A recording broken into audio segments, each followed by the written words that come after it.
Everyone, here in this video we're going to learn how to make our own GitHub repository and upload our projects. We're going to have an example, and I'm going to talk about how to use and a few meanings of some buttons. It's going to be really simple, but it's going to help you a lot, trust me. So where we start is, what is GitHub? What is Git? Git is a version control tool that we have been given by the internet, by some geniuses on the internet, and these people, what they tried to do was integrate teams and allow for collaboration between many people doing the same project. And it's an open source community in which everyone can see what you did if you give them a link, unless you pay for a private account, which many people do still. So what this tool does is, you have a version of your game, let's say version 1.0, and then you want to update it to 1.01. So you change a few things, and you can upload to this server the version 1.0, then the 1.01, and if something breaks on 1.02 that requires you to go back to 1.01, you will be able to go back with no issue, with no problem. So that's why we need that. It's really useful. You probably don't get it right now, but after you have your version control, you will understand how good that is. So the first thing you need to do is pick a username, email, password, and then confirm your email. You will be presented with this screen in which you have a little tutorial by the very GitHub people.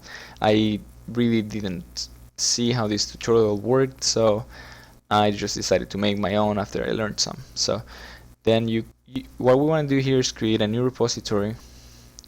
I'm gonna name it State Machine Tutorial after the tutorial we did last time, and I'm gonna continue on that. So I'm gonna upload everything here. I'm gonna describe it as, this repository was made for the State Machine Tutorial series. I'm gonna make it public, because if you want to make it private, you have to pay. I don't have money, and if you don't have the project on your computer, then you're gonna start it from scratch. You can initialize it right here, but I do have my repository on my computer. A repository is just where you store everything, so I don't have to initialize. I'm gonna create it now. It gives you a link. I'm gonna copy that link to my clipboard, and then I'm going to go to source3app.com, and I'm going to download Source3 for free. Source3 is a powerful tool that allows you to not need to use the terminal all the time, just for specific cases, and it will help you a lot. So let's just download it, download Source3, and copy that link, don't forget, and then we have this screen. This screen is showing me all the options, but they're grayed out because I don't have a repository yet. So I'm gonna clone or new a repository. I already have one. It's on my computer, so I go to create new repository.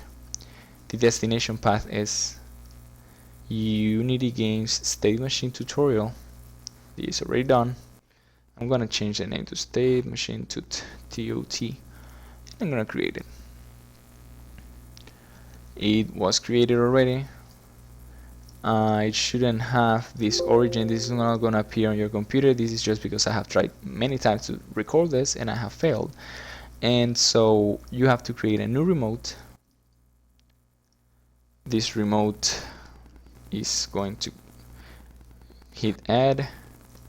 The URL is the one that the website gives us, and then you hit default remote. You want this to be your origin, and that's it. Now you are communicated with the online repository. Now you have to hit commit.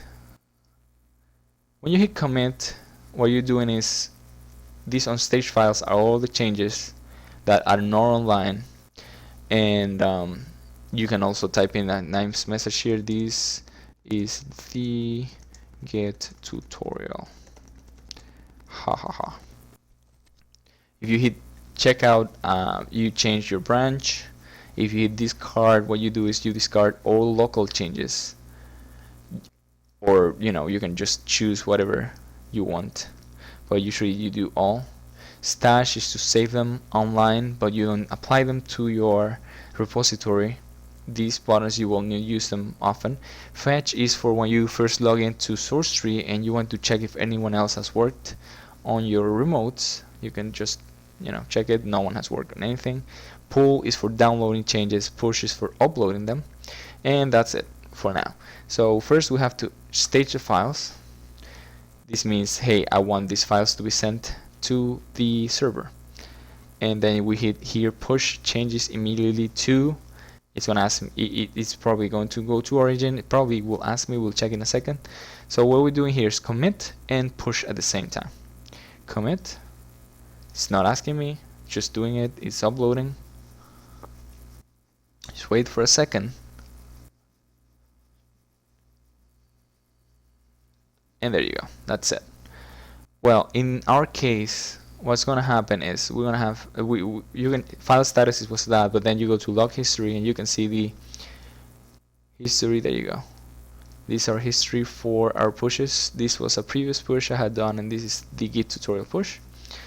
And you guys are going to do clone, and here in clone you're gonna paste the link, and it's gonna set it up all for you. Just hit clone and then pull, and it's gonna be okay. Don't worry about anything, it's not gonna be hard at all. Well guys, that's all for tonight. It's a short tutorial, it's gonna be really helpful for you, trust me. I hope you use Git in the future. If you have any questions, just ask me. If you want to ask me anything about programming or whatever you want, just go ahead and I'll help you. Thank you for watching.